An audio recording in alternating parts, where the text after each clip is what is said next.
Welcome to Pineland Underground, the official podcast of the United States Army's John F. Kennedy Special Warfare Center and School, and the best podcast the military has to offer. Real, bold, and unrestricted. We're your hosts, Sergeant Major Chuck Ritter, Major Bobby Tuttle.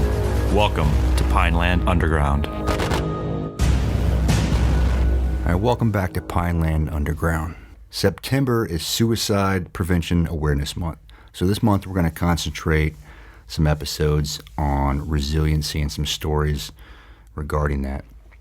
Today we're doing an episode called When the Wolves Come Knocking with a gentleman named Mike Fiocca.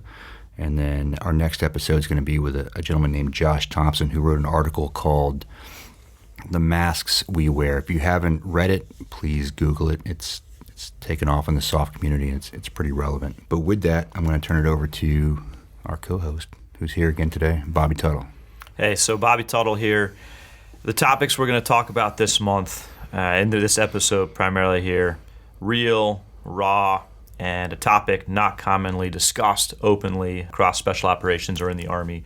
So we here at SWCC and Pineland Underground want to take advantage of this opportunity, bring in two fantastic guests. It truly takes a great deal of courage to talk about these topics, and our guest today is Sergeant First Class Mike Fiocca. Mike, thanks for being with us in Pineland Underground. Thanks so much. It means a lot to me to be here and be able to share this message and have a platform to be able to do so, and hopefully get this message out there effectively, help others. Yeah, absolutely. Mike, so a little bit of background on Mike Fiocca. Mike joined the Army in 2010, so he's been serving about 12 years in the Army. And he started as an 18 X-ray and completed the Special Forces qualification course as an 18 Delta Special Forces medic in 2013. Mike went on to serve in 3rd Special Forces Group here at Fort Bragg, and in 5 years, he deployed 5 times, 2 times to Afghanistan and 3 times to Africa. He currently serves here at the Special Warfare Center and School as a sniper instructor at Range 37. And Mike's been married for 10 years, and he has 2 beautiful daughters, which serve as the driving force in his life. So again, Sergeant First Class Mike Fiocca, thanks for joining us today. All right, Mike, there's a lot of things going on up there, and I think the topics we address really get into awareness and action, and I think 2 things that you've really gotten into. Can you set the stage for us? Why are we here, and where did you find yourself 2 years ago? Yeah, of course. Let me add a quick disclaimer. I am an 18 Delta. I do have medical experience. However, I am not a doctor. I'm not a behavioral health counselor or substance abuse counselor. So please use the tools that I talk about today, but ultimately you need to do this with the help of professional help. So ultimately, 2 years ago, summer 2020 was the low point in my life. I was drinking every day, really getting torn apart between work life and then personal life once that uniform came off, and it felt like professionally and personally I was getting torn in half. And this all culminated with a decision point.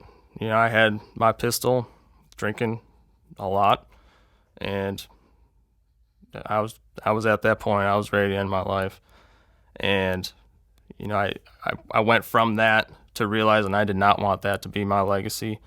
I had seen what that looks like for many fellow soldiers and their families, and I was thinking of my 2 daughters, and I just wanted to get help, and I just didn't know how at that point. But so I self-referred to behavioral health, which led to a self-referral to SUDC, which is the Army Substance Abuse Program. And short story of it is, got sent to Warrior's Heart, got a bunch of help along the way, and we're going to dive into this in detail, I'm sure, but I was able to find hope, find solutions, which is what I want to share today, and ultimately get back to work and be better than I was before. And kind of what got highlighted is a year out of rehab, I was able to complete a 100-mile ultramarathon, trail ultramarathon. So there are solutions. That's what we want to talk about today. Yeah, so let's back up to the point now where you had a gun in your hand and you're ready to end it all, and then you self-referred, and then you went to behavioral health, but then you also went to SUDC. and take us through that, what you found worked and didn't work, and why you feel like you ended up going to Warrior's Heart because those Army programs weren't quite working the way you felt they should. I knew I needed help. I just didn't know how to get it. So I self-referred to behavioral health. And that probably went on about 2 weeks. I think I had 2 or 3 sessions with the counselor, which was helpful just to unload a lot of the problem sets. And she had asked me to do her a favor and just self-refer to SUDC, which at this point I was willing to do anything for help, so I said sure. And so I self-refer to SUDC. They do an initial assessment during your intake, and I think they asked about 13 questions, and the guy giving me the exam was assessed me to be high risk on like 11 of them. And at the time I had no idea why or that it was that bad, but looking back it definitely was. The real upsetting part at the time was I had self-referred, but at this point, because I was high risk, he determined that I had to be in the command mandatory program. He had to let my commander know. And that was upsetting because I was always under the impression that if we raised our hand, went and got help on our own accord, that we could keep that under the radar and get the help we needed and get back to work. And this kind of proved that not to be true. And although it was the best thing for me, it was upsetting at the time. And I think... Were you fearful at that point in time that the command would have a negative opinion of you once they found out? No, my command has been nothing short of spectacular, both the one at that point and the one I currently have.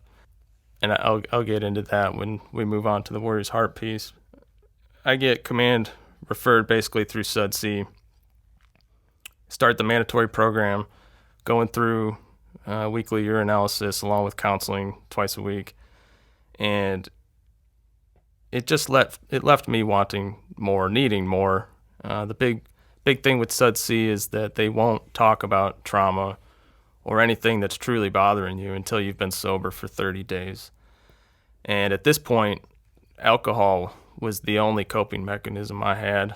It was widely acceptable within the community. It's legal. No one really bats an eye when they see you drinking. And I could isolate myself at home and drink as much as I want, and nobody could be any of the wiser. So that's ultimately why I chose alcohol. But it was my only coping mechanism, and that would be my message to command teams, is that alcohol and drugs aren't always the problem. I believe they are the solution. There's an underlying problem set there that we really need to start talking about a lot more. So when you send somebody to SUDC is not concerned with the problem. They're just concerned with fixing alcoholism or substance abuse. They don't care why you're doing it. Well, I mean, I'm not going to speak to what they ultimately care about. I know they have an end state. I just think for individuals that are in this process, maybe in the earlier stages, it may be effective. But for those that are in crisis mode, which from my experience, those in our formations, when they need help or they ultimately ask for help, it's crisis time and they need help now. And in my opinion, that it probably has to be inpatient, just because you can kind of, you're forced removing the substance and treating PTSD or whatever problems they're having at the exact same time. And that is what Warrior's Heart does. And then removing the substance itself, though, that probably compounds some of the issues, because you're taking away the coping mechanism right off the bat, rather than getting after those root causes of stress, depression, all the underlying things that are kind of going on internally. And alcohol, for you at least, was just that coping mechanism. Is that right? Exactly right. And again, we're not trying to badmouth like Army programs here, but the reality is we can always improve things. And, and you're not the first person that said that they felt SUDC had the mission of try to get you off substance. They didn't care about what the cause was. And if they couldn't do that, they're going to try to chapter you out of the military. I don't know if that's what you felt or not, but... Yeah, I do believe that was going to be the end state. They ultimately gave me a date that I had to be sober. Technically, I was supposed to be completely cold turkey of alcohol, but since I had self-referred, they gave me some wiggle room on that, and they let me kind of step down, reduce amount each week, and then it was about a month time frame that I was supposed to be sober. I'll never forget. It was February 3rd, 2021. And I got about a week away from that, and I realized I couldn't do it. I needed that coping mechanism in my life because they hadn't worked on any of the reasons why I needed it, so that problem set was still there. And so I started drinking more, and I knew I wasn't going to be able to stop. So that's ultimately when I kind of raised my hand at work, kind of for a second time. I told my NCOIC's Master Sergeant Terry Gower. He's been nothing but outstanding, and my company commander at the time was Major Nick Caputo. Both of them didn't skip a beat, and I think kind of set the gold standard for the battle drill that we need to run when guys need help.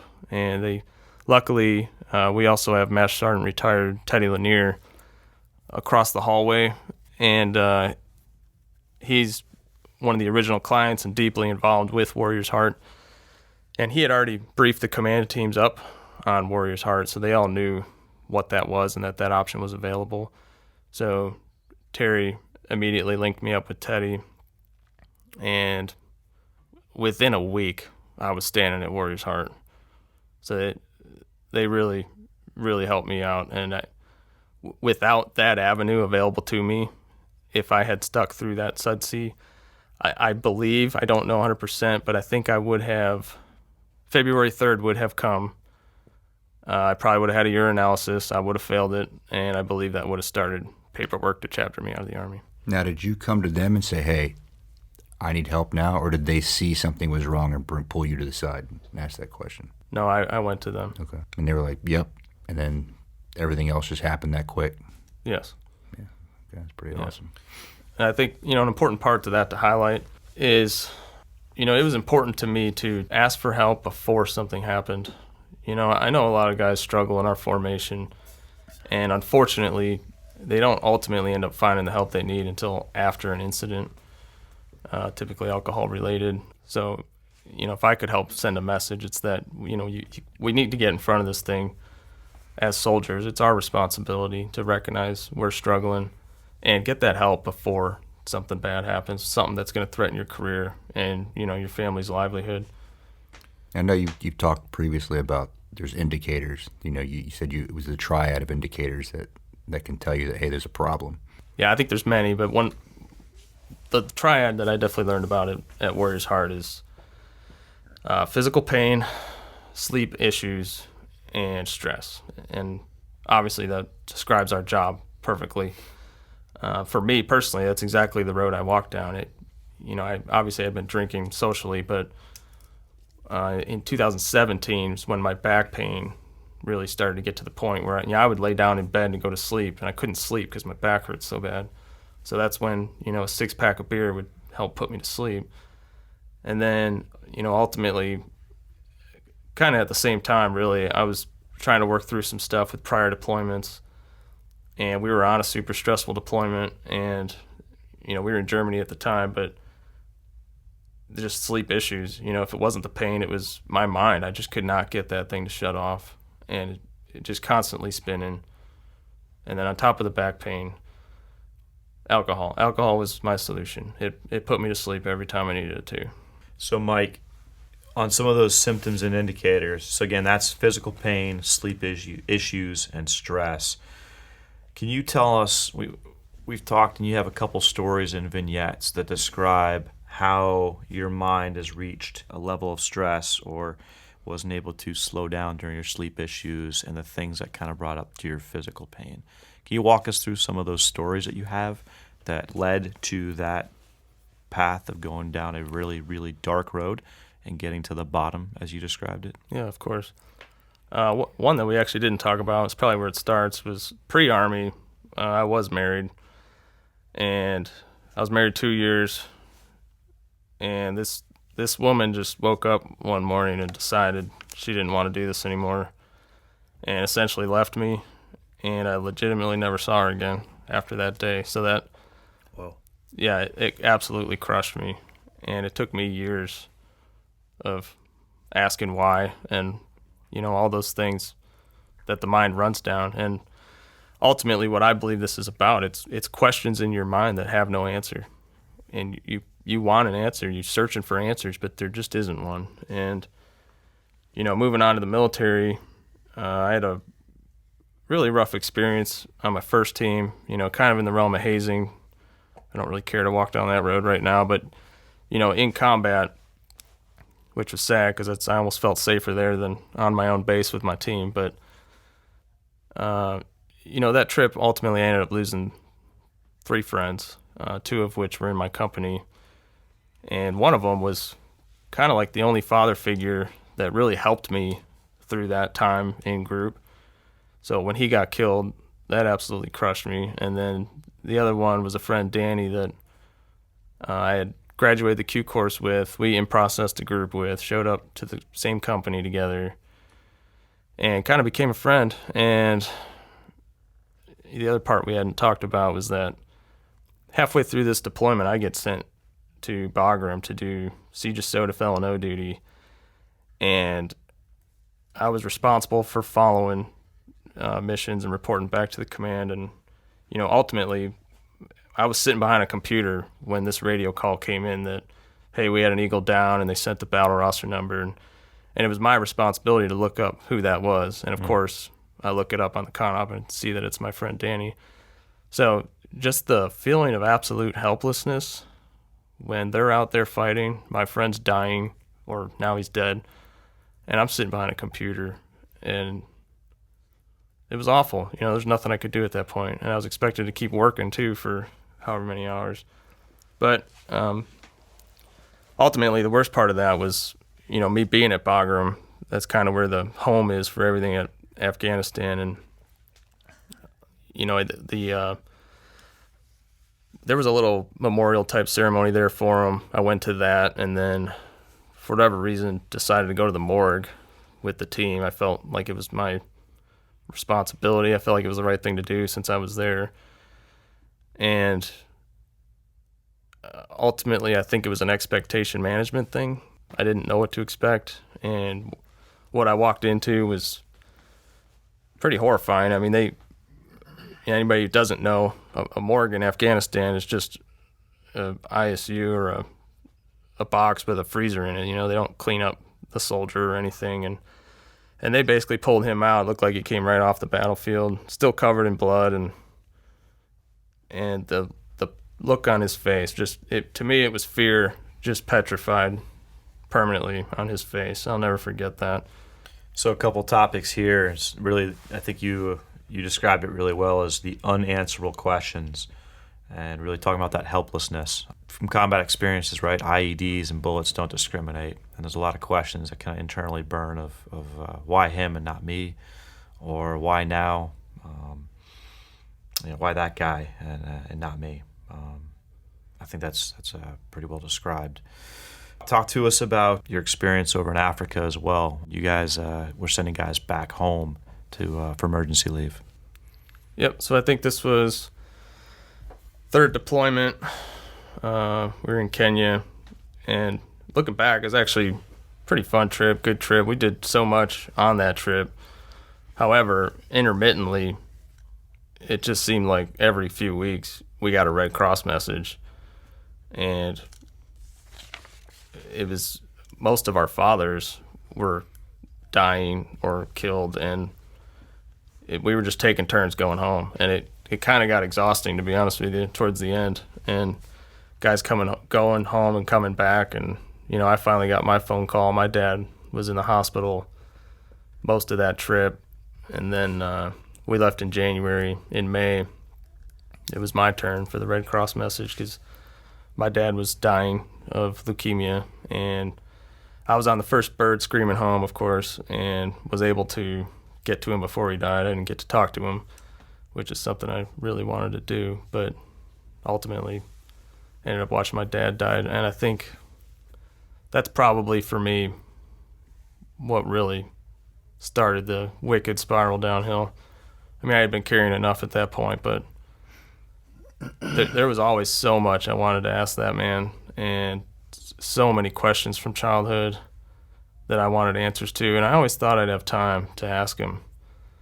And he was only 62 when he died, so super young, but that opportunity was gone. and it is forever. So that left a lot of those unanswerable questions in my mind, and that's where my mind always seemed to go when I was drinking by myself at night. So you think everything leading up to that point, that was just kind of the breaking point right there then? Yeah. For you. I do. And then I know we talked before this episode about Tim Hankins too. Was that during that trip or was that shortly after that trip? So that would have been actually probably 2 months after my dad died.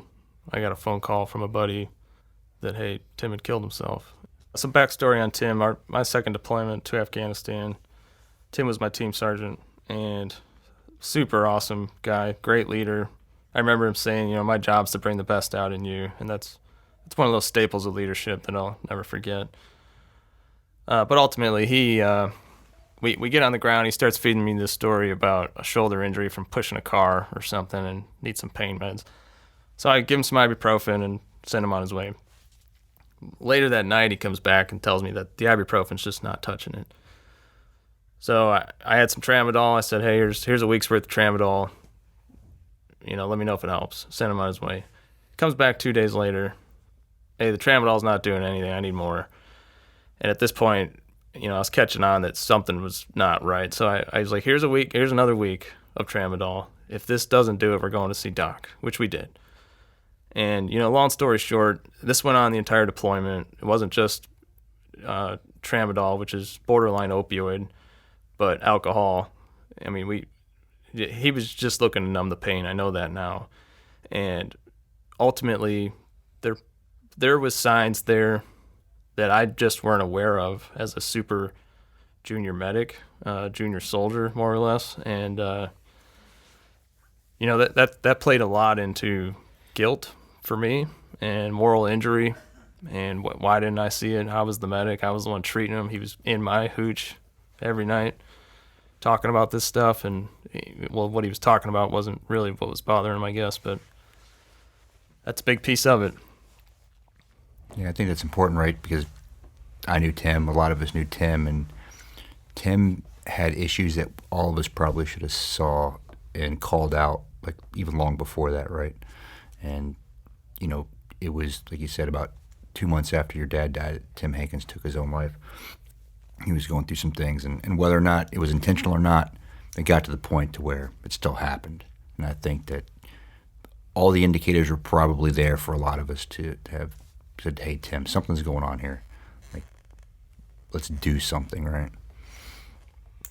But I think that's for all of us in the Reg. I think all of us have the responsibility to see our buddy being off and doing something about it instead of just turning a blind eye, which oftentimes we do. Whether we do it on purposely or we do it because we just don't know the indicators are there, right? But those are the indicators. What do we do about it? Well, we don't know the severity of it. Mm-hmm. We don't know how bad things truly are because guys do a great job of masking it. But then it comes down to just sitting down and talking to the person, like, hey, yeah, let's have a conversation. What's wrong? And I know you've said it in a previous conversation, but sometimes the power of a hug can be phenomenal, right? Mm-hmm. Yeah, absolutely. And you reminded me that, and it's a line, we have to walk this line because in the team room, it's all bullets, bombs, and badass, but under that uniform's a man. And even further than that, inside each man's a boy. And there's events that happen to all of us. And I think we dance around the victim mentality, but the reality is we are victims of our own circumstances. And it's what you do with the pieces that you're left with, though. That's where the victim mentality needs to go away. And I think we need to start having this conversation way more often that, we are soldiers 24/7. And when we put the uniform on, it's easy for any of us to act like everything's fine because we have a uniform on. And just like you said earlier, was it Josh Thompson, the masks we wear? That's one of those masks that you can hide behind, and it's easy to do because that's what we're good at. It's what we're trained to do. Yeah. It's got that Special Forces tab on it, right? You got to be a badass. Yeah, exactly. And there's something to that because, at the end of the day, we're operational, and it has to be that way. But the side that nobody ever sees and that we don't talk about is what happens when you get in that car and drive home. What's that life like? And I can tell you for me, I would get home 4 o'clock, crack a beer, and it seemed just social fun with me and my wife, and then maybe I'll slip in a second one while we're, getting the kids ready for bed or whatever. And then kids are sleeping. Me and my wife have, I'll have my third, fourth, fifth with my wife while we're watching TV, and it just seems like good, healthy fun. But then she'd always go to sleep, and that's when I'd turn up the volume. And, I don't think she ever knew how much I really got into it. And I knew my limits. I would drink as much as I could to numb the pain I wanted to, but still be able to get up and do my job the next day. And then almost every weekend, it was drink to blackout. I mean, the only goal was to be numb. That was it. And you were drinking after your wife would go to bed, just by yourself? Yes.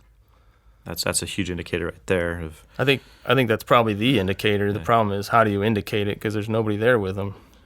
And that started right after that Africa rotation, the drinking to that point, or did it start prior? So that would have been, probably after that third trip where my dad had died and then Tim had killed himself.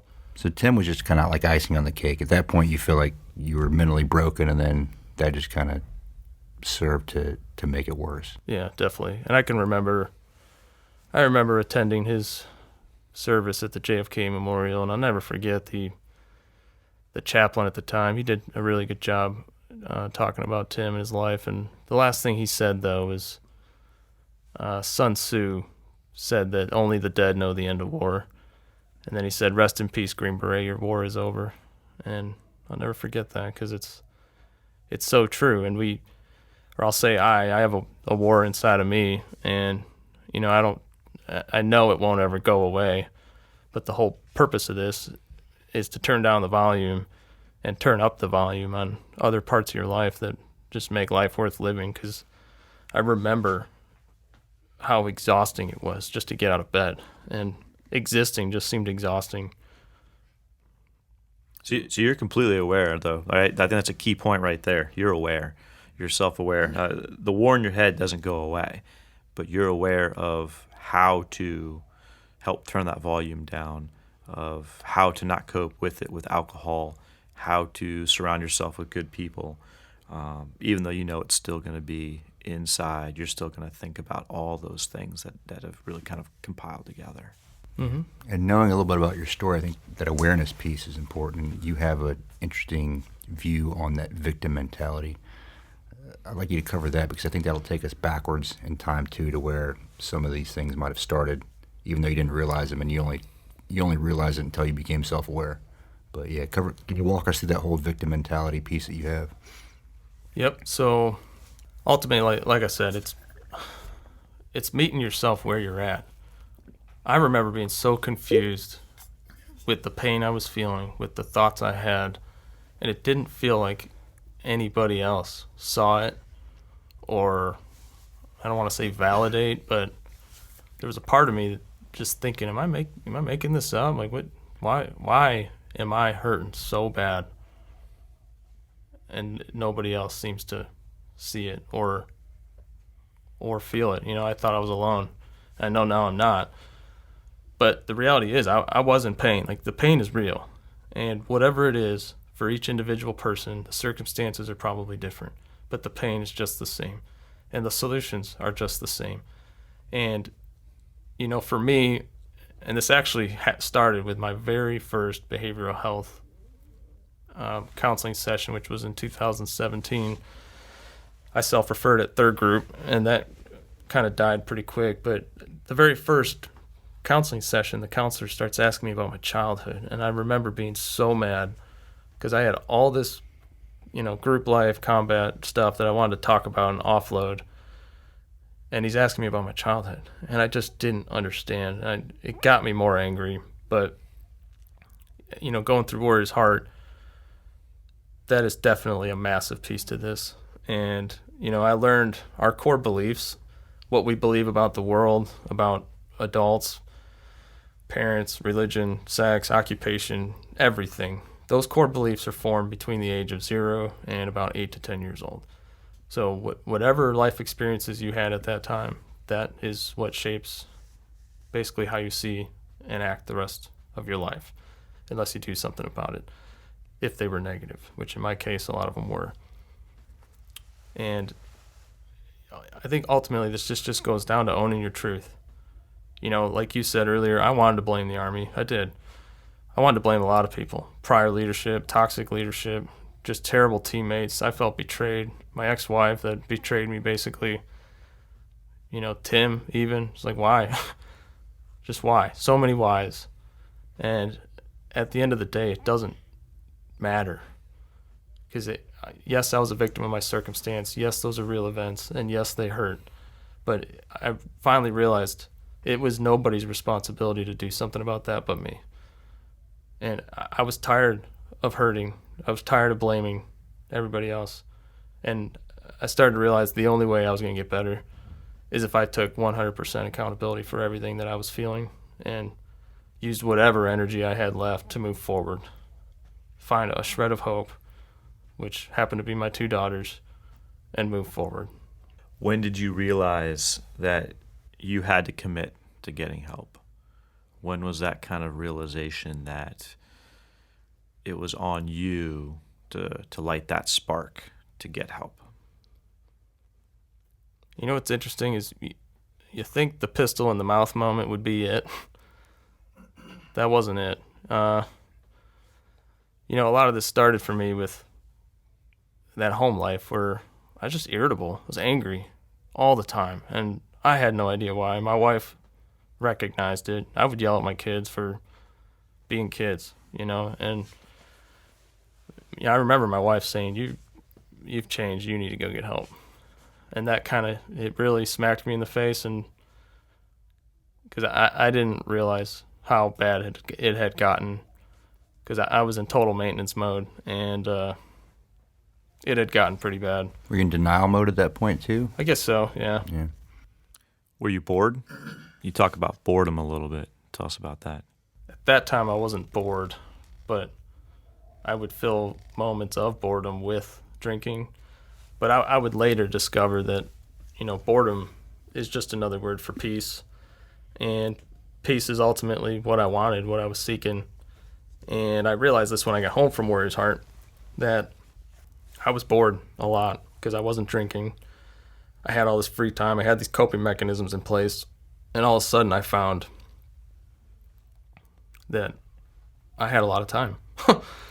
And at first I could feel myself wanting to fill it with what I used to.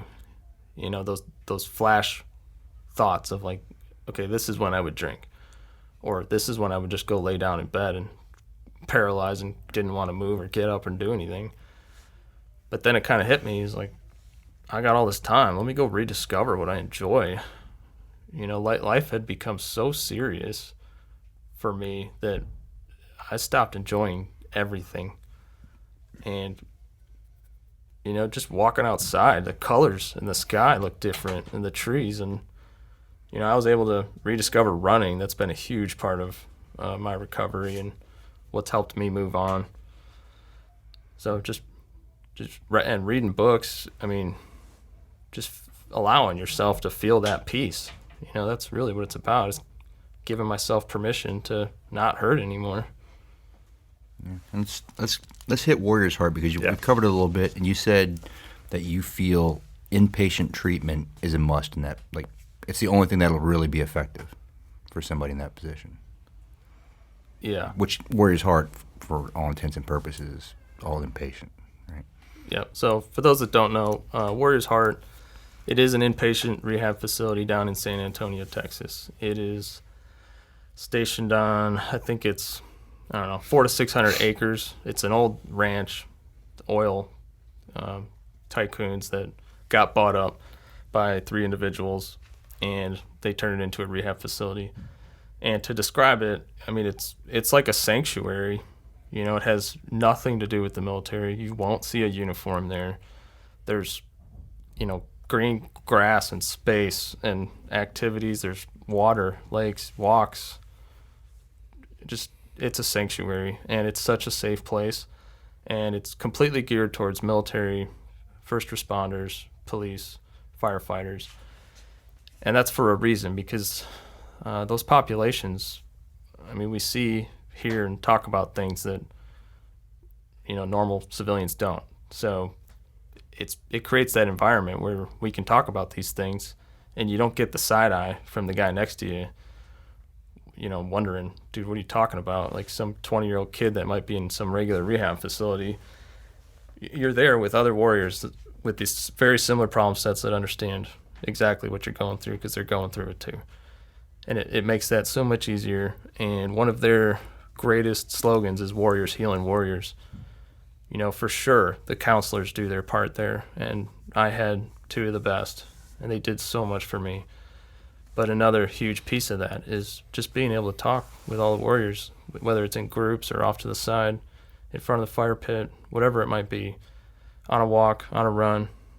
They have a dog kennel there, so with the dogs. The environment, the people that are there, the team they have, it's world class. I do think it's the benchmark standard for what this process should look like. And then an organization paid for you to go there, correct? That was somebody that your command was already linked up with? Correct. I'm not sure who found it, but the Special Operations Care Fund is ultimately who paid for me to be there. And my case may be unique. I'm not sure what this looks like going forward. But essentially, I was put on convalescent leave with the Army. So basically, I was removed from the Army. And I went on my own accord. And TRICARE didn't pay for it. The Special Operations Care Fund did. So it almost had no ties to the Army, which is why it worked at the time. But from what I understand, guys have gone and had TRICARE pay for it. And that is ultimately one of my big questions is moving forward, if we were to do this on a much larger scale, like what does that look like? How does it get funded?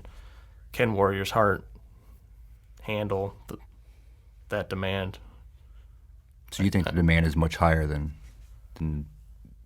people realize? Absolutely. Yeah. And that's going to be one of my next missions when I get to group. Maybe before if I can do it. But I've seen the numbers that go up to USASOC, and I think they are very, very wrong. And ultimately those numbers come from people that report it, probably through behavioral health or SUDC. And I can remember being in the team room and in the company where it felt like every other dude, if not more than that, was in a very similar position. Yeah, I think there's no way of actually knowing. But I think just the number of people that this podcast episode and your story is going to touch, across our listeners is pretty substantial. On the Warriors Heart piece, talk us through that very first step that you had to take just to get connected and get enrolled with them. Yeah, so I remember Teddy Lanier and another good buddy of mine, Nick Davison, they had both been through there. And to this day remains such a staple and probably why I made it, just knowing that they made it.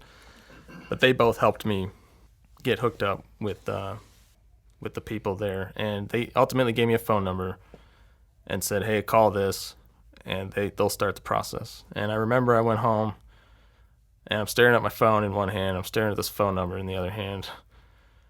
And I must have done that for an hour. And there's a saying that it's a 10,000-pound phone. It's a very tough phone call to make. You realize it becomes real at that moment. You're making it all real, and there's no turning back. And, I ultimately decided I was ready to do that, and that's what I wanted to do. And I knew it wasn't going to be easy, and it certainly wasn't. But I wanted to get better, and I didn't know how. And I had seen two guys at work that had been through this, that had stayed sober, and they made it happen. So I knew this was definitely an option. And how long did you spend down there? So the program itself is 6 weeks. You can extend, I believe, up to twice, 2 weeks at a time, which I did. I went the full 10 weeks, and it was incredible. The lessons learned down there, which, probably a couple of the primary ones I would say is that Alcoholics Anonymous, and this is kind of where I'm confused with SUDC, is those two words were never spoken to me. The probably 2 months, I was dealing with SUDC. And I'm not sure why, because the blueprint, the 12 steps that Alcoholics Anonymous lays out is absolutely the answer, or at least an extremely effective, proven solution. And I don't know why that never got brought up. Secondly, though, on the behavioral health side, I learned down there that the primary job of your brain is to keep you physically and emotionally safe. And the emotional part of that is, if you fill that rucksack with enough baggage and you overwhelm your brain will tell you to kill yourself as a protective mechanism. And just hearing that took so much weight off of me, because I knew it wasn't my idea. And, it's a scary thing to think about, but when suicide crosses the mind, it's not always a voluntary decision. I do believe a lot of our guys, it ends up involuntary, and you find yourself in a moment of crisis that is extremely overwhelming. And if you got the tools available, I think that's probably when it happens. But it doesn't have to, and I've been in that position myself a few times. And I remember the relief that comes immediately after that when that moment passes, because I realized that those are the rock bottom moments. And, choosing not to go through with something like that ends up providing such a foundation and such a starting point to where I realized, man, I've got nowhere left but up to go from here. And I've got a completely clean slate at this point. So in that respect, it provided me some relief. Mike, did you describe how your brain wants to do a hard restart, and really how that suicide is a permanent solution to a temporary problem? Can you talk to us about that real quick? Going on with this message that your brain will tell you to kill yourself, ultimately, your brain wants to do a hard restart, and that's something we all understand. And there's truth to that. It doesn't know how to process what you're trying to make it process. And that's those unanswered questions, and I'm no neurologist, but this is just me talking and me thinking out loud here, but it's definitely, there's truth to that, and I think it provides a lot of comfort just knowing that. Yeah, I think we fool ourselves too when we try to say that humans are logical creatures, like ourselves or others. Like, we are irrational, emotional animals, and to say we even understand ourselves most of the time is you're probably just fooling yourself. I don't know what you think about that. Well, you actually just opened the door for me that the other huge piece to this is spirituality. And that is something I don't think we really ever talk about. And, something I heard at Warrior's Heart was that, there's a debate whether we're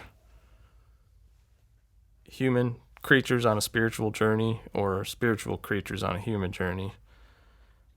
And ultimately, I think it's probably the latter. And, I know for me, a lot of those unanswered questions, it's natural to want to blame somebody. So ultimately, I think a lot of us are like, why God would you let this happen, right? If we're going to acknowledge the existence of God, then you have to acknowledge the existence of the devil. And I think sometimes we blame the wrong guy. And, this provided probably the greatest relief for me was finding faith at Warrior's Heart. And the reason I was finally able to do it, because I didn't really grow up with faith. My parents tried when I was really little, and I think they had conflicting views of what that looked like. So ultimately, left me and my brothers with nothing. And so I didn't grow up with it. I didn't have any benchmark for it. I tried to go to church a few times throughout my adult life and just felt deeply uncomfortable. And, I'm not trying to attack anybody's religion or offend anybody here, but it just didn't work for me.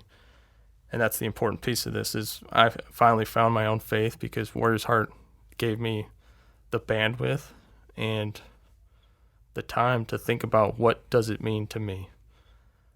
And what it meant to me wasn't a Bible. It wasn't a church. It wasn't anything man-made that, for me and my experiences have tainted what that's supposed to mean and what it's supposed to do. And so I found it on my own. And, a couple questions that I ended up posing to others to help them find it too is, have you ever prayed in your life? And if you have, who are you talking to? And then the other one is, where do you think we came from? Right? Humans can't create humans. Right? And I know it's a chicken and egg, and we can argue about this all day, but if you really wrap your mind around that one for a few minutes, I mean, it becomes obvious to me, So following the program at Warrior's Heart, 10 weeks down in Texas for you personally, what was it like coming out of that? What were kind of the first steps coming back to Bragg, back to your family, back to work? Talk us through that.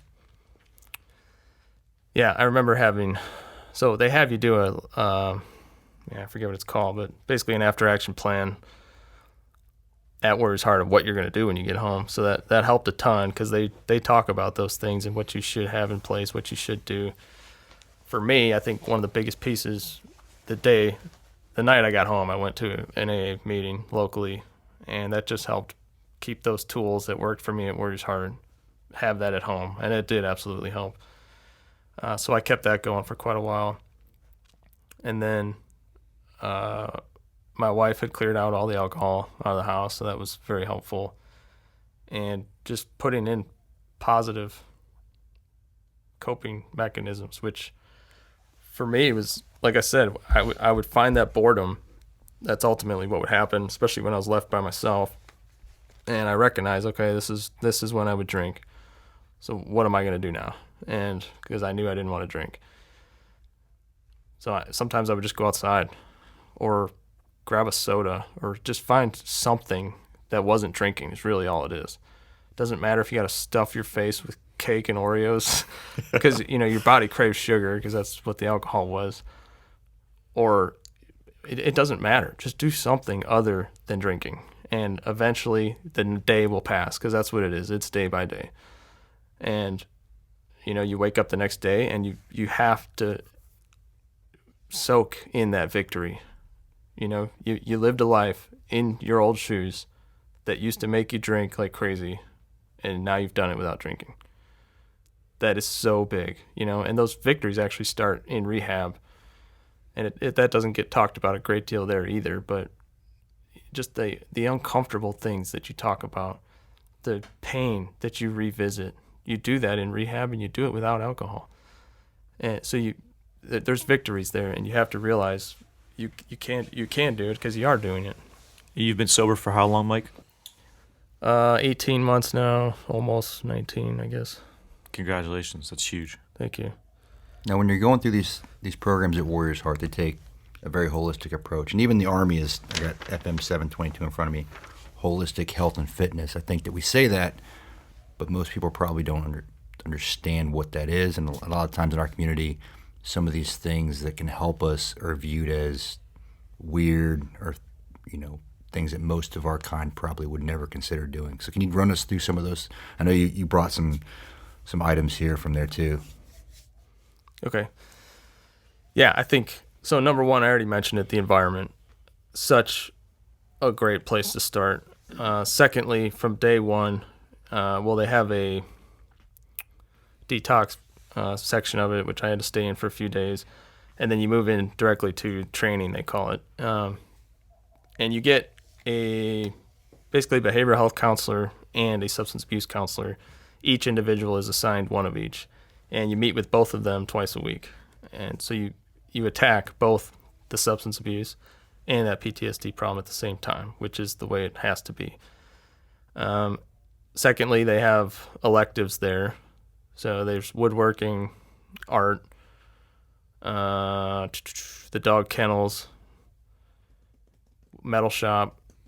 I think they had a garden that wasn't available when I was there. But so they have all these electives where you can start to rediscover some of those things you enjoy and some things that are therapeutic. And I really got into the art piece. I made a few pieces down there that really gave me an outlet to express what I was feeling and to pass on, some of the messages that I'd want to while I was there. Did you feel like doing that art helped you to discover things in yourself that you probably weren't aware of when you're going through the process? I did. I noticed, well, I like art. It's not something you usually hear at Green Brace say.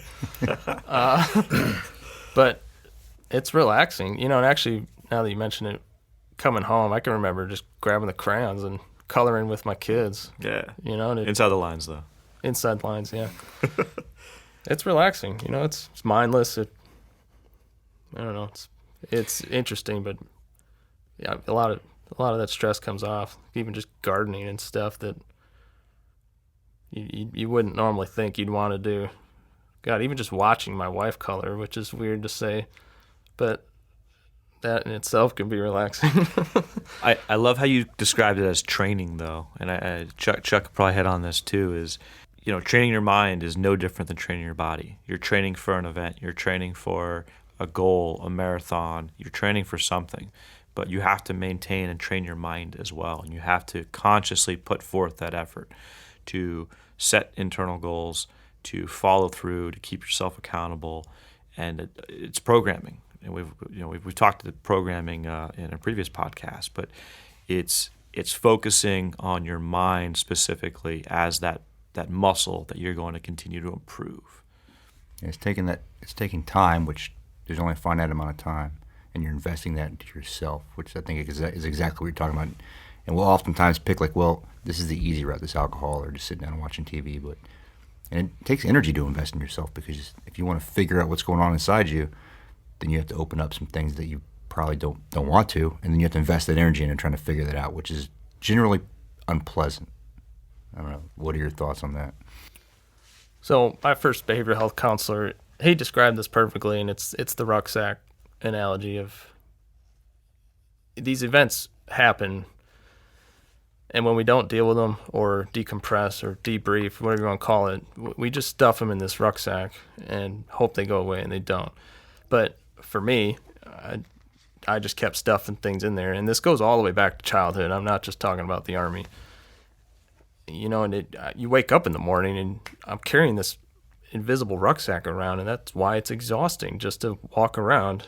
And eventually that thing fills up and overflows, and that's how I found myself in the position I was in. I'd like you to share something you shared with us previously. You talked about your first divorce, right? And that probably made you feel like you weren't good enough because you didn't know why. But then you've also told a story going way back to your childhood about an event that might have led to you feeling that way, and you didn't even realize it. Can you share that with? Yeah, of course. So I did EMDR at Warrior's Heart, and EMDR is eye movement desensitization and reprocessing. It's where you sit in front of a light bar, and it moves back and forth. You follow it, and your counselor guides you through this session about 20 seconds at a time, and you start with a pictured event, a fractured event from your past, right? So that really played into that core beliefs. And for me, one of my core beliefs was that I was unlovable or that I didn't belong. And I can clearly remember this event. I believe it was 8th grade, so I'd say I was about 12 years old. Just me and my friends all standing around at school. And at this point in my life, I was super confident in my mostly athletic abilities. And, it probably was on the borderline of being cocky all the time, but I didn't feel that way. I just thought it was confidence. Well, I remember my friends having this intervention with me, and they all kind of ganged up on me and told me how they felt, and it hurt a lot to 12-year-old Mike. And you're right. I didn't realize how much that played into the rest of my life. That coupled with a lot of the events through my childhood, which, if I put a word on it, it would be emotional neglect. They stuck with me in a really strong way.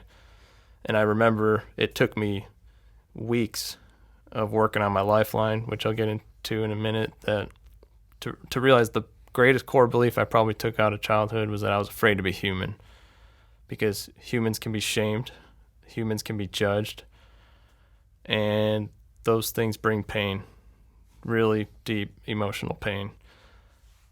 And that was the fracture. And so what I realized, well, let me hit the lifeline, right? So Yeah, talk to us about the lifeline. Yep. So the first 4 weeks, I believe it is, at Warrior's Heart, you work on a lifeline. And this is a butcher block sheet of paper, 3-4 feet long. And on the front side, you write down every significant event that's happened to you between the age of 0 and 18, both good and bad. And then on the back, you do age 18 to present day. And what you're trying to do is identify those core beliefs, or what do you believe and why do you believe it. And what you can really start to identify is any fractures that may have happened in your childhood that still affect you today. And when I say fractures, I mean like that event that I talked about when I was 12 years old, and it created this fracture in my mind that I don't belong. And I know I carried that all the way into my first team room, and that probably had a lot to do with, why I was received the way I was and why I was treated the way I was. But the really fascinating part is through EMDR, I was able to fix that. And I remember my counselor, because I had no idea what to do. It's like you're watching this light go back and forth, and I remember asking my counselor, what are we doing? What am I supposed to do? And she said, just relax. Your brain knows what to do. And she was so right, because I just let go. And the events that followed, which I'm not going to talk about, were unbelievable. But what that did do through 3 sessions of EMDR was fix that fracture. And the interesting part is when you fix a fracture that old, every single event in your life that pertains to that fracture immediately gets fixed. And the amount of relief I felt from that is undescribable. All right, Mike, so coming out of Warrior's Heart, how do you describe or how do you articulate yourself? You're not cured, right? But what is that feeling? What is that awareness that you have now, having come out of the program, and how you approach daily life? Yeah, I would definitely say I'm not cured. They gave me the tools and the new coping mechanisms, positive ones, to live next to the exact same events that I used to live next to and drink because of them.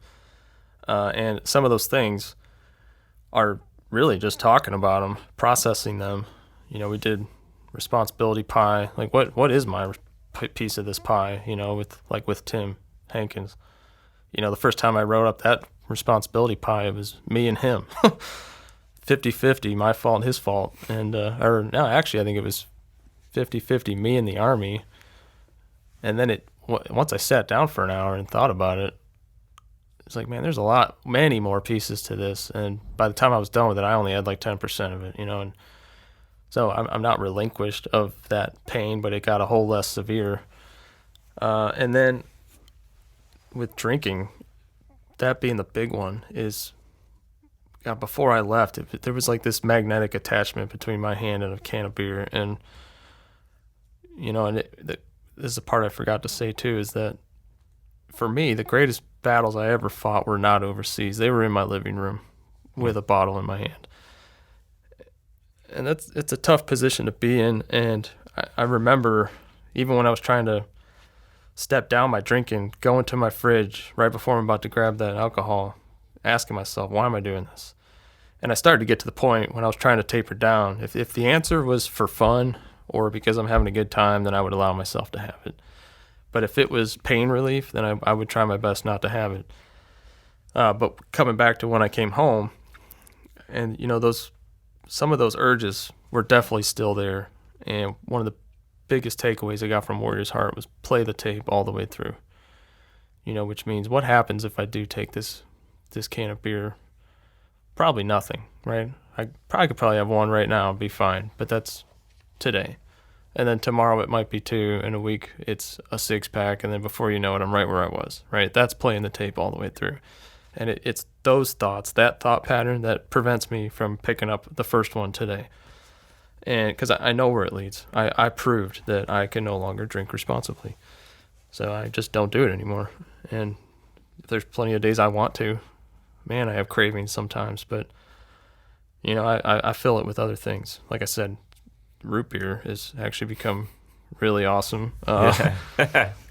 Coffee, I've got full strength, half calf and decaf at home now, and I drink that all day long. There's debates in the AA community, but they have so many non-alcoholic beers now, IPAs included, that actually taste pretty good. And I'll have one of those every now and then. But it's finding new pieces to fit that old puzzle and productive ones, And of course, exercise. Before, I couldn't even get myself out of bed. I could feel the motivation to want to go work out. I just could not find the will to actually get out of bed and go work out. I couldn't do it. And now it's like a huge piece of what I want to do, what I try to continue to do, because, nobody ever felt bad after a workout, right? You got all these endorphins, and it just helps set the tone for the rest of your day to not want to mess up the gains or whatever you get from that workout. Well, I think let's tie that into something you said previously about how the body, you feel like the body maybe it needs suffering sometimes at some point to fill that boredom, but also to do exactly what you just said, to fill your body with those endorphins. Like, when you work out in the morning, you feel pretty good for most of the day. You feel like you accomplished something. So I think there's something to that, what you said. Yeah. Well, yeah, what you're referring to, I wrote down a list of ponders, and one of those is wondering if any form of suffering can fill the need to suffer. This is what I do in my free time, I think, way too much, and I always want to know the why, especially after Tim. That's where it all started, is why. Why did he do it? Why do we do it? How do we get here? There's so many things that I suffer over, and which brings me to another ponderance that I've been thinking about a lot lately, is that, when I joined the Army, and I believe it's this way for most guys, that you're completely willing or almost accept the fact that you're going to die, right? I'm going to die in combat, and if that's how it happens, great. At least I provided something to this nation, right? And but I know I didn't join to suffer, and that's, I think, the difference of where I landed to where I expected to land. And suffering in general is painful, but suffering over time is exhausting.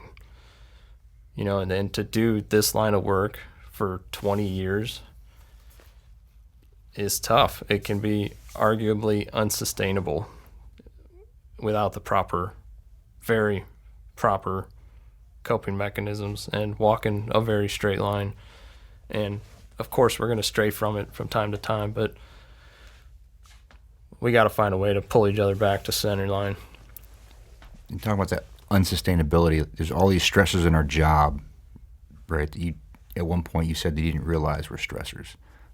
Can you walk us through that from start to finish, when you came to a team to working up to where you were, that maybe other people should realize that these things that are going to stress you or your family, which is then going to stress you somehow, that we don't even realize sometimes, or maybe we lied to ourselves that that's not a stressor.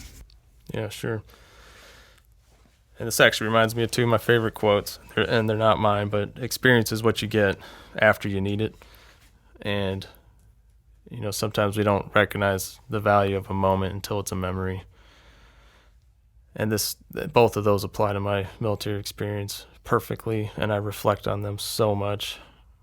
But starting from the beginning, I went to 2nd Battalion, Charlie Company, 3rd Group, and landed myself on a very unique ODA. The hazing, I guess, is the big piece. It was very common back then. The toxic leadership that was on my team was unprecedented. Well, just to paint the picture, my first couple of days, it was go stand out in the hallway, and then I finally got let into the team room, and our team room used to have this balcony, and I would just sit at the bottom, basically a parade rest half the time, it felt like, while, they all just basically made fun of me and talked down to me, Wasn't allowed to talk for 6 months. Wasn't allowed to open the fridge unless I was putting beer in it. And, when I got to my team, within a month, 2 months maybe, we were in Afghanistan in a pretty hot area. And I could tell you my team spent 0 minutes of that 2 months teaching me anything that was going to help any of us. And, I didn't know this at the time because I was E5 18 X-ray, brand new Mike Fiocca, first unit ever, and I was just rolling with the punches because I didn't know any different, and just figured that was part of the rite of passage, and so I rolled with it the best I could.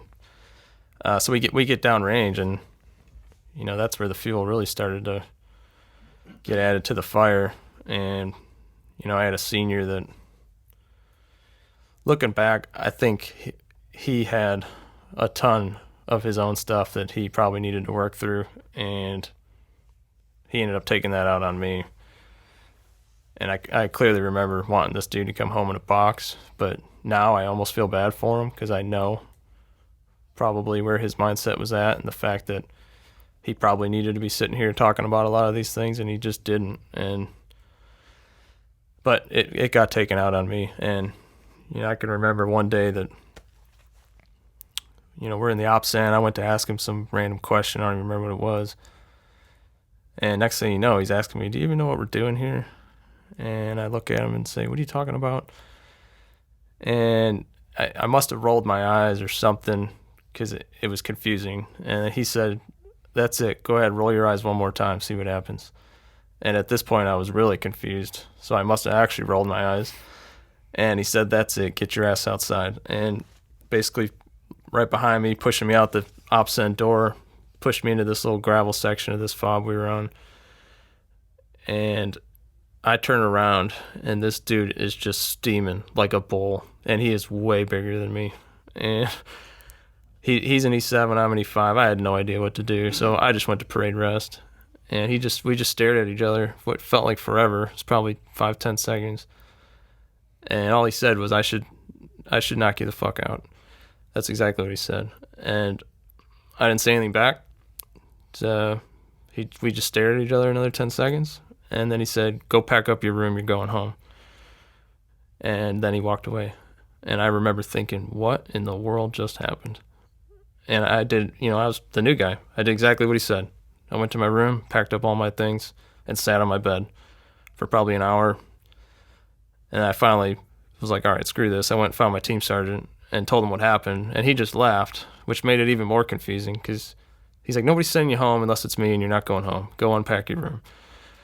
So, that was refreshing to hear, but at the same time just left me more confused. Like, what in the world is going on here? And, it was just, it was an exhausting time. And I didn't fit into that team. Maybe his personality, I don't know. Maybe they all had their own things they needed to talk about and didn't want to do it. I don't know.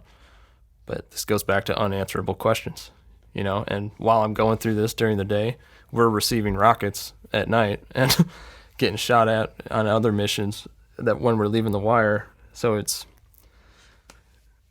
didn't feel safe anywhere during that whole time, and it's not an easy thing to talk about, but it's my truth. That's what happened. And, luckily, after that trip, 4th Battalion was breaking down. We had like 17 or 18 dudes on our ODA. The whole company did. So they decided to repurpose a ton of dudes to 3rd Battalion. And luckily I made that list. And ended up on over in 3rd Battalion Seco. And from the moment I walked in that team room, it was night and day. And that was Tim Hankins' team. And those guys were awesome to me, received me with open arms right from the get-go, and just immediately took me in and started teaching me stuff. And at this point, I had a fair amount of what I needed just from a year and a half being on an ODA and being in Afghanistan. But yeah, just night and day experience. So going back to what you're talking about, I kind of packed that away. Obviously I was ready to move on. I just stuffed that in the bottom of that rucksack we were talking about and just continued on because, when you're on an ODA, the op tempo, at least the way it used to be, I'm not sure where it's at now, you just don't get a lot of downtime to unpack this stuff. And we sure don't talk about it on the team level, in the team room, probably as much as we should. So I packed it away and moved on, and then, of course, with Tim's team, I showed up there and same story. I think it was 2 months. We were home and bam, we're gone to Afghanistan again. And because I had switched battalions, I actually lost a ton of my dwell time. So it was almost back-to-back Afghan trips for me. And then, of course, I had already talked about second deployment with Tim. And operationally, we weren't doing anything, so that nothing really happened there. Third deployment with Kenya, all the Red Cross messages, dealing with the team guys and then my dad. And then my fourth deployment, I won't say where we were, but, we were getting intel reports that nearby country fighter jets were coming to bomb us off the planet. And, I don't think they really knew we were there, but it doesn't seem like that big of a deal, the message, but I can tell you, at least myself, laying in bed every night, just waiting for the bombs to come, and they never came. This was like 2 weeks. And one thing I will say is I remember talking to most of the guys, and none of us were sleeping. I think I slept every other night, and that's just because I finally got exhausted enough to fall asleep. But we're legitimately waiting for these bombs for 2 weeks, and now I've got this hypersensitivity or hypervigilance problem. I don't know what you call it, but that's where that started. Each individual event, when you look at it individually, can be manageable if you manage it. But what I did was pack these things away, and I'll deal with it later. And before you know it, I had a rucksack full of this stuff. And that's what can make this hard, is when you go and finally get help. What I found was when I started unpacking this thing, all these events violently got stirred up.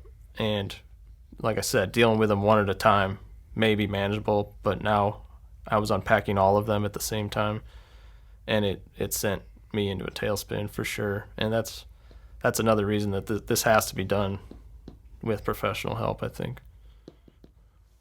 And these stressors are real, though. I mean, Chuck, you've got some good vignettes and comments about that.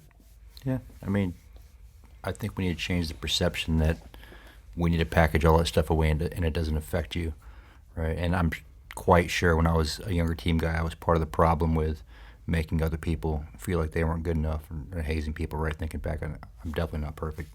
But unlike, you, I don't have the courage to tell more details about things that I've gone through, right? When you showed up to Charlie Company 3rd Battalion, I was there, and I was kind of on hiatus for a little while because I had my own mental breakdown where I was living off the lorazepam and other things. But I don't have the courage to tell that story. I mean, maybe someday, but it's just not one of those things that I've done.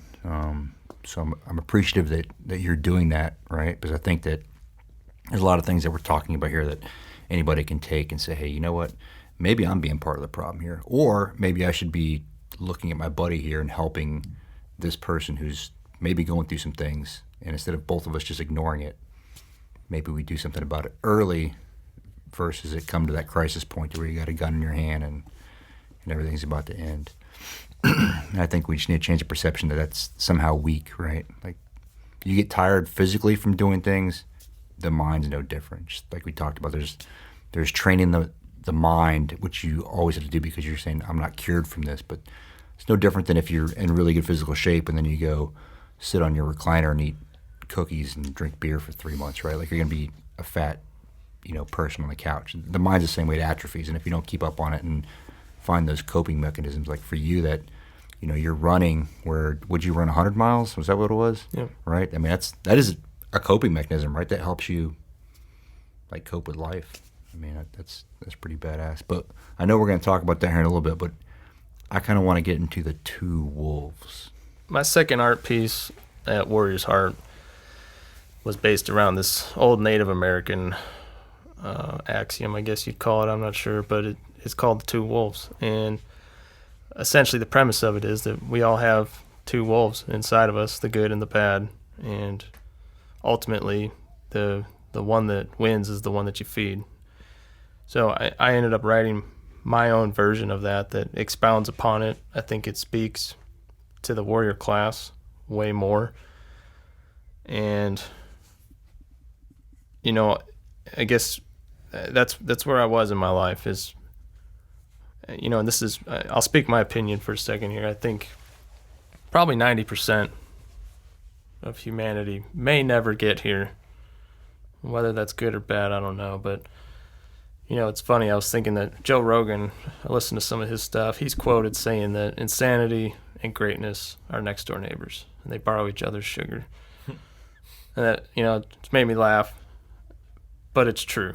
And I think the only difference there is it's the two wolves, right? The insanity is that darkness, and greatness is that white wolf, the light, right? And this comes all right back down to spirituality, in my opinion. And I've experienced this to the fullest degree at Warrior's Heart, and that's part of that story I don't want to talk about right here. I would offline if somebody wanted to hear it. But ultimately, I think what we're looking at is spiritual warfare. Most of us may live our lives just going through day-to-day society and everything's fine, but for whatever reason, some of us end up reaching this point that those wolves come knocking, and it's a battle. And there's something very tempting about feeding each of them. And choosing the right one is way more difficult than allowing the bad one to just do what it does. And from my experience, you don't have to do anything for evil to set in. It does it all on its own. But if you want to go find greatness and repel that evil, it takes work. And it takes work every day. It's the battle of the two wolves there. And that, for you, that battle kind of culminated at one point in wanting to run 100 miles. I would like to hear about that. Yeah, so my running journey started, obviously, as just a positive coping mechanism when I got back. A couple months out of rehab, I was super fortunate to have a couple guys at work, Rick and Teddy mostly, that kind of had their own little running thing going on and offered for me to join them. And they were getting ready. They were training for this 25-kilometer trail race at Grandfather Mountain. So I jumped on board and started training and ran that with them. That would have been August of last year.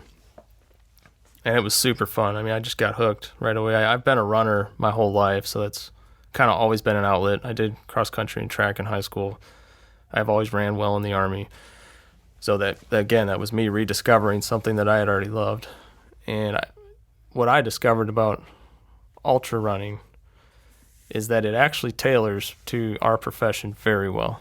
And part of the piece, we didn't really talk about was a huge part of how this started was identity crisis at group and lack of purpose, right? So I did, my first deployment, said how that was, outside of me hating the experience on my team. It was kinetic, and I got some of that.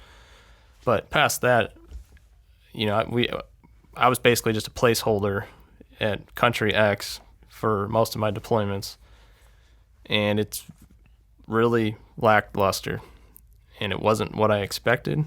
Looking back, it's just expectation management, but it really left a void. And, now that here I am 12 years in the Army, 5 deployments, I feel like I haven't done anything. It gets to the point where, it starts to eat at you. Like, man, I joined for this great purpose that I haven't really been allowed to do yet. And I understand, that there's command considerations and risk adversement and really just political and climate and everything involved, that we can't just go do what we want to do all the time. But what I did find was I can do that in ultramarathon running.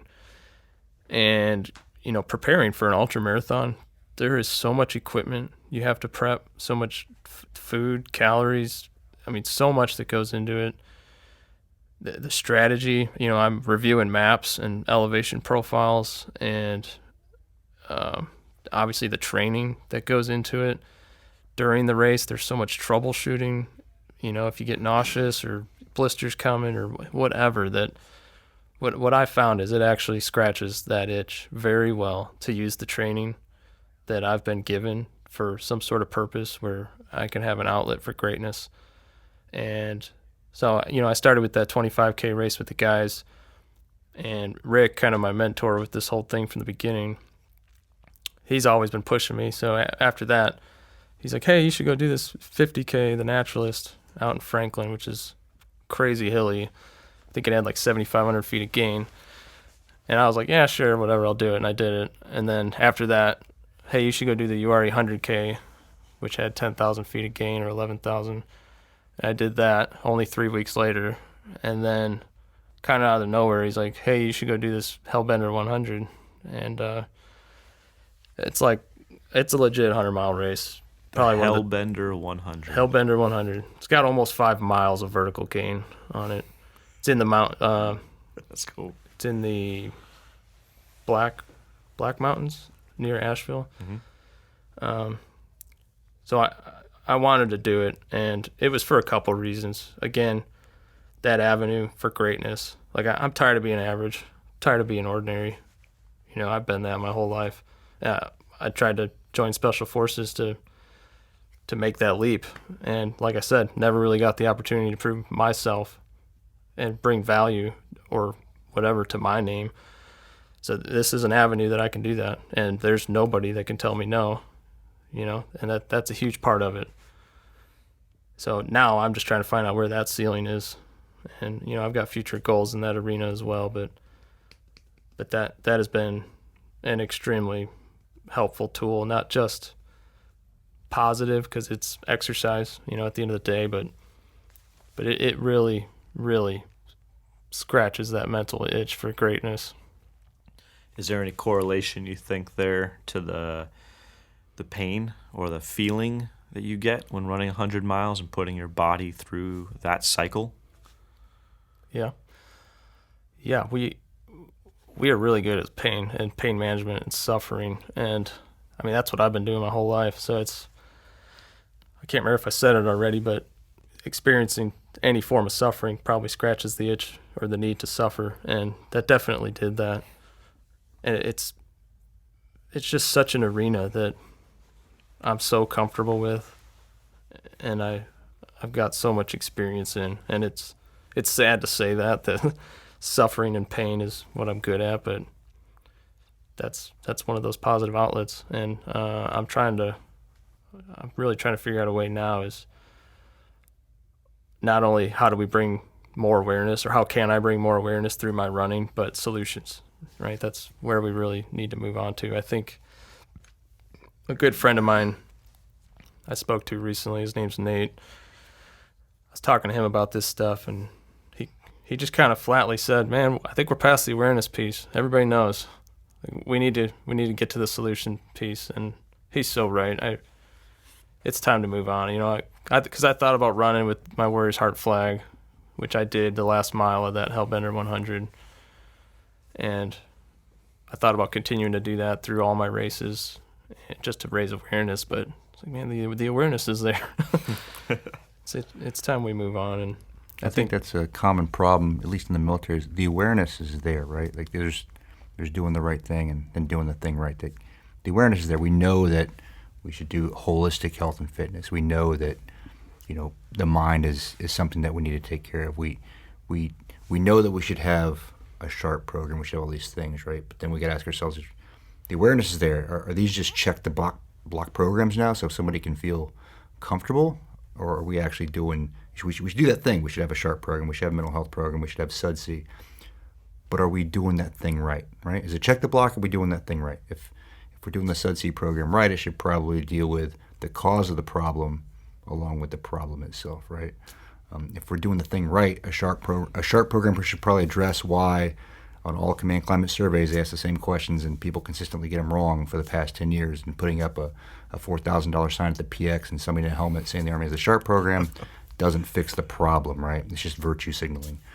and I'm sure people are going to get mad that we're saying this, but I think that we always need to be open to criticism when we start looking at that piece right there. Is like, yes, the awareness is there of all these things, but what's the solutions for these things? How do we get somebody to a point with helping them mentally to where they're finding that relief, and we're not just like, yep, check the block. I sent him to behavioral health. I sent this person to SUDC. I hope it works out for them. And if it doesn't, then they're going to get shafted out of the Army. And I think you've alluded to the fact that you kind of felt like that's how the Army looked at it. Maybe they don't, but that's how the Army looked at it with those programs. But from what you've told us, the command did not feel that way, and they fully had your back the whole time in SWCC. You think that's correct? Yeah, that's fully accurate. And, I actually spoke with my commander recently about this, and he probably put it the best way, is that the culture, we both agree, is moving in the right direction. I could tell you, I even sat down with my 06 commander, and he fully supportive. And so the culture itself, very widespread where it needs to be, I think, at least from definitely what I've experienced. However, I believe the Army programs are just lagging behind. And those are his words, not mine. And I fully agree with that. And, like you said, I'm not here to bash the Army programs, but this is a discussion I think we need to have. And all results start with a conversation. And personally, I think, maybe SOF needs their own SUDC. That's a potential solution to this. And I'm not suggesting that non-SOF personnel don't have this problem set, but I think that would help a lot. Yeah, because like you said before, some of that substance abuse with alcohol specifically it's acceptable, right? It's almost like I wouldn't say a rite of passage, but it's just a thing that people do, and it's like, yep, drinking, got beer in the team room, it's a good outlet, and then that's how it quickly becomes something that's out of hand. Well, so during the RSOF pre-command course, our commanding general covers the soldier's vulnerability analysis and really looks what ails us in special operations. And one of the key points on that is special operations, so civil affairs, PSYOP, and special forces individuals are more likely to abuse alcohol. And alcohol is more commonly abused across the realm because it's, and just like you said, easily accessible. It's socially acceptable. It's part of that social aspect, and it's celebratory, but it also can compound very, very quickly. But I think part of this is like everybody has a rucksack, right? Everybody has that rucksack. You talk about your invisible rucksack. Chuck has one. I have one. But how do we as those caretakers take care of ourselves, but also take care of those around us? And I think it all starts with just putting us in that uncomfortable position where we're having that conversation just like right now. We're dedicating this episode so that our listeners, it's more socially acceptable for our listeners to bring this up in a command setting or in a team room setting or in a lunch setting to talk about it. We all pride ourselves on being comfortable in uncomfortable situations, but these are all extremely uncomfortable topics to dive into. And again, your courage to come here and talk about these things is that really that starting point that lights that spark to continue finding those resources and how to do things better, and with the programs that we do have out there. The greatest piece of that lifeline that I talked about at Warrior's Heart, the reason that is also so effective is you have to brief it to 4 or 5 other individuals, plus a counselor when you're done with it. So you have to pour out your life story, and you can omit whatever details you want. It doesn't benefit you to do that, but the point is, like when you speak these things into existence, they lose power over you really fast. And that is a huge piece of this. And looking back, I often think about how could I have not filled that rucksack along the way. And going all the way back to that first team, I probably could have spoke up some. Maybe, I don't know how that would have been received, but I could have done that. Anybody on that team could have definitely spoke up and said, hey, what we're doing here is wrong. Maybe we should train instead. It's simply talking about these things, right? In the moment, coming back from a firefight, we probably should have AAR'd them at the very least. We didn't, from what I remember, do that.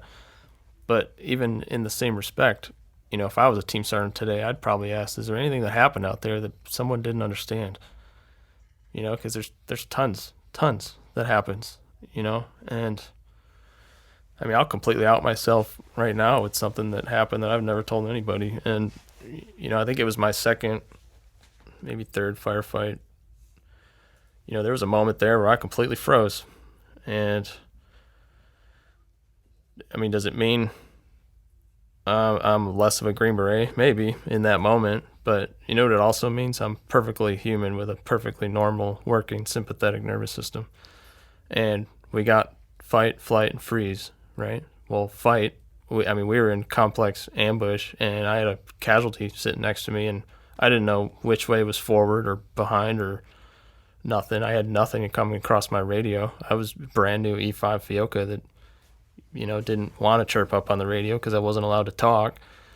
So I had what felt like 100 problem sets that I was supposed to make a decision, and my mind didn't do it.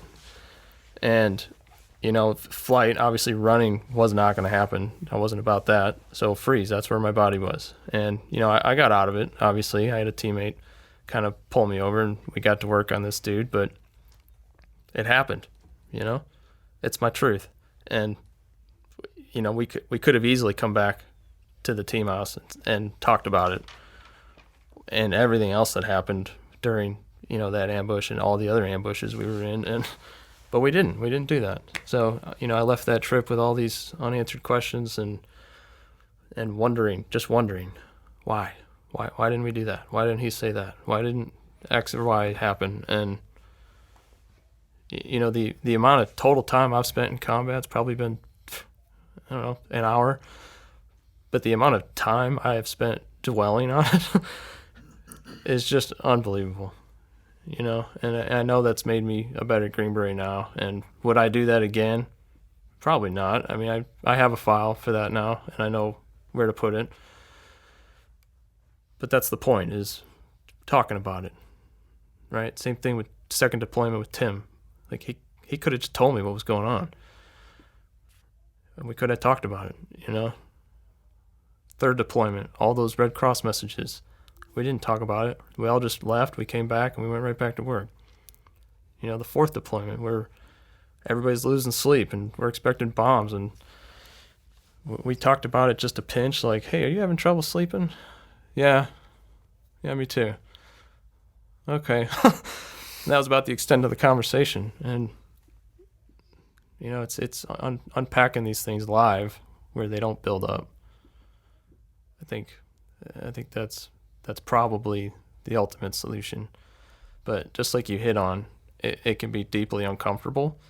It can completely go against rule number one. And it can feel completely unbecoming of a Green Beret. But I would stand here challenging that idea that maybe we need to rethink that one. All right, Mike, we've really hit on some incredibly deep, real, and powerful topics here throughout this episode. But what is your message to our listeners? What is your message to the audience that's tuning in right now? All right, look, this isn't about me. That's not why I'm here. The events we talked about today and my pain that I discussed really is irrelevant to this podcast and why I'm doing it. Whether you feel that my events or my pain stacks up to yours or not is also irrelevant. This is not a competition, and I say that because that was kind of a barrier to me in the beginning to asking for help, is I didn't feel like I deserved it, or felt like I might have been taking that help away from somebody who might have needed it more. And I'm here to tell you that you don't need to worry about that. If you're hurting, you need to get the help. This is about owning your story, your own pain, your events. That's what this is really about. It's the tough battle with that man in the mirror. And it's, something that got described to me as the longest, toughest journey in life is the one from your heart to your soul, and getting the thoughts in your brain and the beliefs in your mind to actually agree with what you feel in your heart. And being able to stand on your own 2 feet in this world alone and know without a shadow of a doubt that you belong here. This is about recalibrating your compass and going back in time if you have to learn where you broke it and figure out why it got broke and figure out how to fix it. This is about testing and remembering the first soft truth that humans are more important than hardware. You know, if a soldier were to break his leg on a jump or get shot in combat, we wouldn't bat an eye at getting them the help they need, the time they need, any and all resources that they need. So why can that not be applied to this problem set? Why can that not be applied to those of us with complex trauma? The same way broken bones can mend and heal, so too can the mind. So I guess I said all that to say this. If you're out there right now and you're hurting and you're doing it alone, or if you don't really understand why, I would say don't waste your pain. I would say use it and listen to it. It's trying to tell you something. Give that pain a voice and give it some time. And of course, ask for help. It doesn't have to be counselor at first or any kind of professional. It can be anyone, but it must be someone, and someone on this earth. And the reason for that, I already mentioned how speaking these things into existence removes their power over you. And the reason that is when you speak them to another human, you remove them from spirit, you remove them from the shadow, and they become real, and they become human problems when you place them on earth. And the thing about human problems is they're subject to human solutions. And the other thing about human problems, when they stay in our mind, is we believe they're unique because we don't share them. And I'm here to tell you they're not nearly as unique as we think they are. And, I know for myself, and I believe it's this way for most, that we just hide everything behind a wall that's made up of pride and ego and fear. If you leave these thoughts unspoken, though, then they exist only in spirit.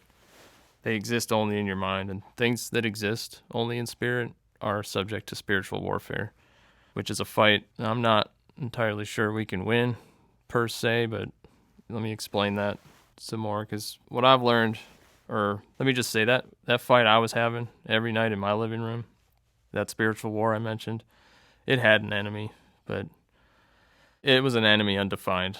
And this enemy undefined for the moment, it's not of this world, and it didn't have a name, wasn't something I could see, wasn't anything I could measure, and there were not enough human bodies or weapons on this earth that could have been amassed to help me fight that enemy.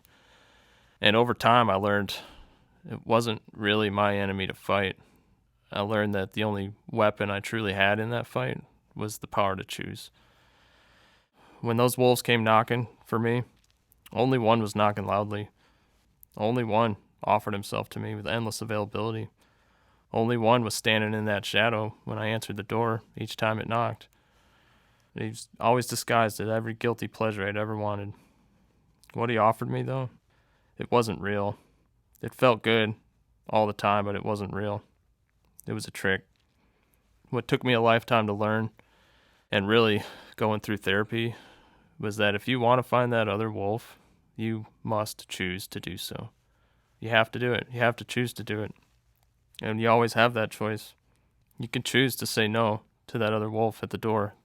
You can choose to close that door and instead turn around, find a spark, find the light, find anything, and follow it. Follow that light, follow that spark until you find it. And you will find it. And once you find that wolf, feed it. Feed it any way you know how, and feed it often. I will close with this. This process is tough. It's painful. And it's slow. That's because it's real. It's tough, but not impossible. And if you want to meet the real you, the authentic you that's waiting for you on the other side, then this is what it takes. And it's important to remember, especially in the beginning, that this is day by day. That hasn't escaped me. It's day by day. It's hour by hour. And it's 1-inch victories. And if I were to make a recommendation, if I had to go back and do it all over again, where I would start is determine a place or a time in your day where you feel you're probably the strongest or the most stable. And for me, that would have been at work. And then find someone, just anyone, and you'll know who that is, and pull them aside. 5 minutes, 10 minutes, whatever you think you might need. And all you got to say is, hey, I'm not doing so good. And whatever happens after that is exactly what's supposed to happen. So give yourself some grace and give yourself some time.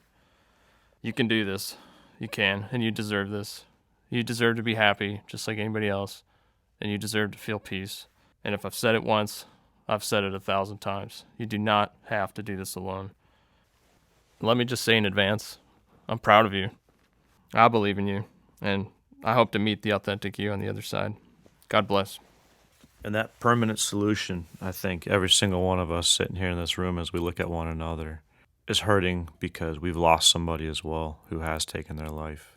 And that permanent solution affects your friends, your teammates, your buddies, your family, your parents, your kids.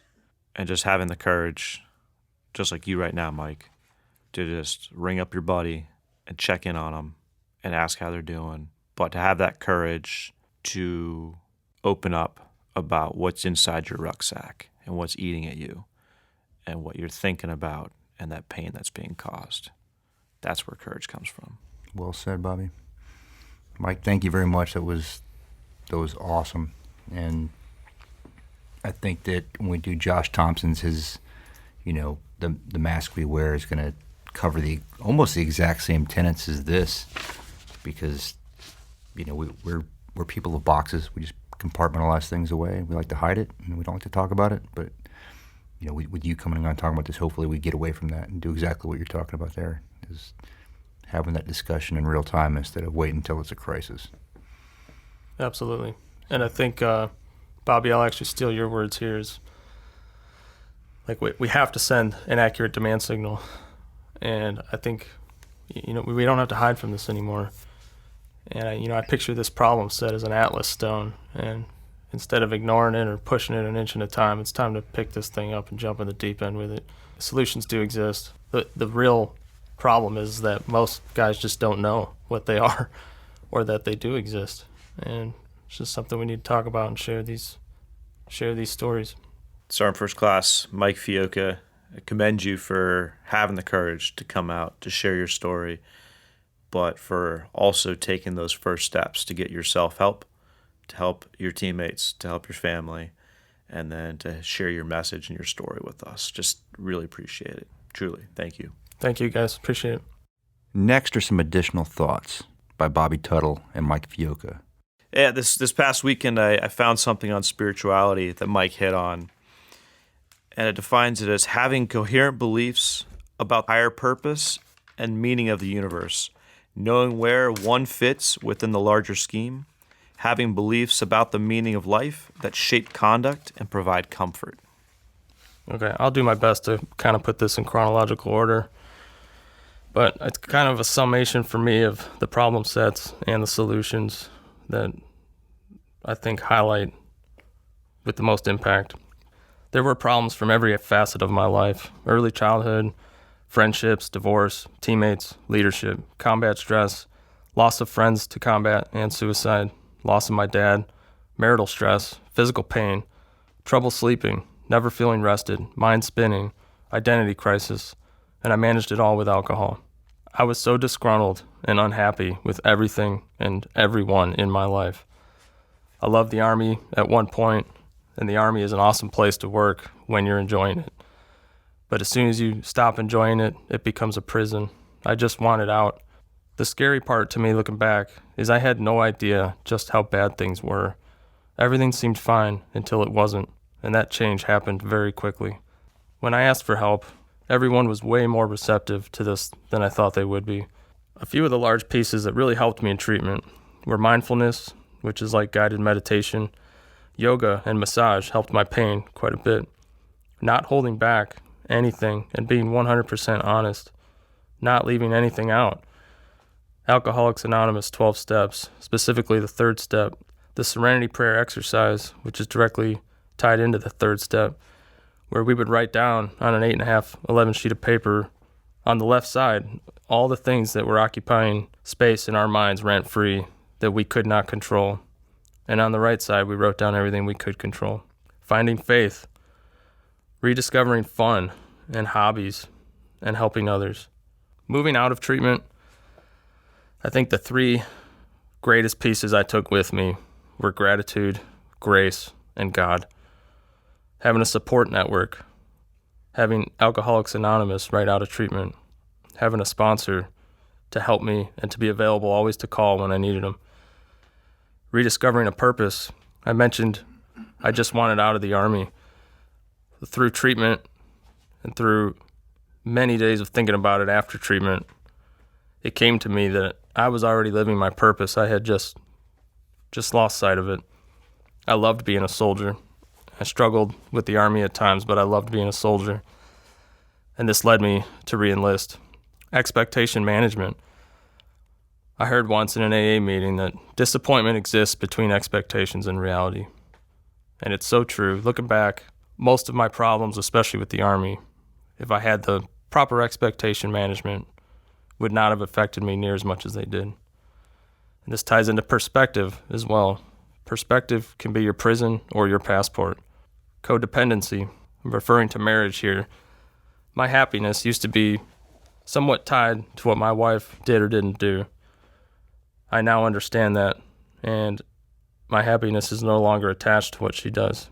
Parenting, being the person I needed when I was little, has helped me so much understanding how to parent my kids and how to break this cycle that I was living.